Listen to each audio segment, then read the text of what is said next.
There's a place where forgotten toys whisper secrets, a place where laughter once echoed, but now only screams remain.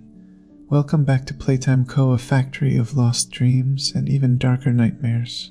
For a long time, we thought we were in control. We thought we were just uncovering secrets, learning the truth about Playtime Co. But with each chapter, we fall deeper into something far worse. In Chapter 1, we were hunted. In Chapter 2, we were tested. In Chapter 3, we learned the truth. And now, in Chapter 4, we are no longer just uncovering the past.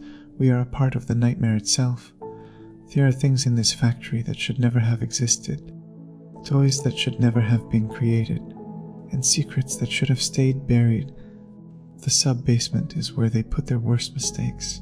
The prison is where they locked away their failures. But some of those failures are still alive. This time, not everyone is going to make it out alive. But before we step into the abyss, before we face the doctor, before we understand what the prototype has been planning all along, we need to remember how we got here. To understand Chapter 4, we need to go back to Playcare. In Chapter 3, we made one of the most horrifying discoveries in the entire game. Playtime Co. wasn't just making toys, it was making monsters. The orphanage wasn't just a place for abandoned children. It was a harvesting ground. Every child that stepped inside those walls was never seen again. Some of them became toys. Some of them became something worse. And the few that weren't chosen for the experiments were simply discarded. This was where Huggy, Wuggy, Mummy Longlegs, and the others came from. But something far worse was lurking beneath Playcare, something that even Playtime Co. itself tried to forget. As we escaped Playcare, we weren't heading toward freedom, we were being led. The prototype wasn't chasing us to kill us, it was guiding us somewhere, pushing us down.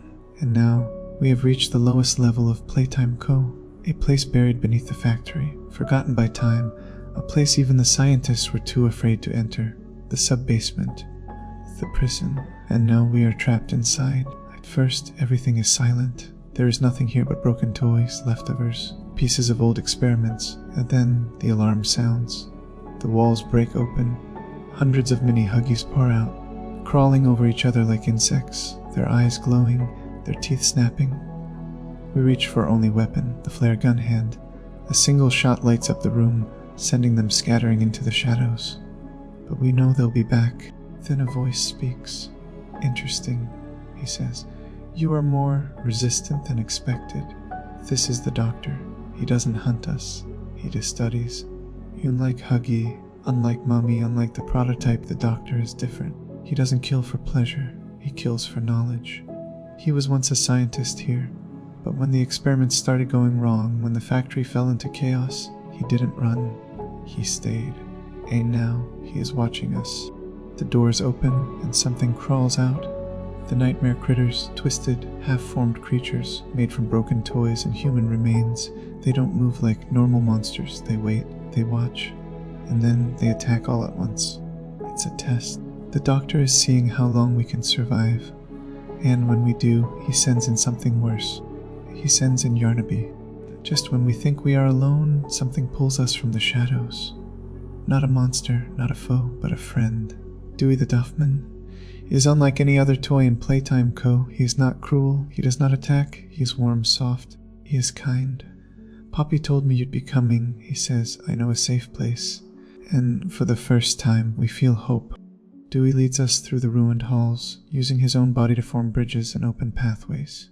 And then we reach it, the safe haven, the last refuge of the forgotten toys.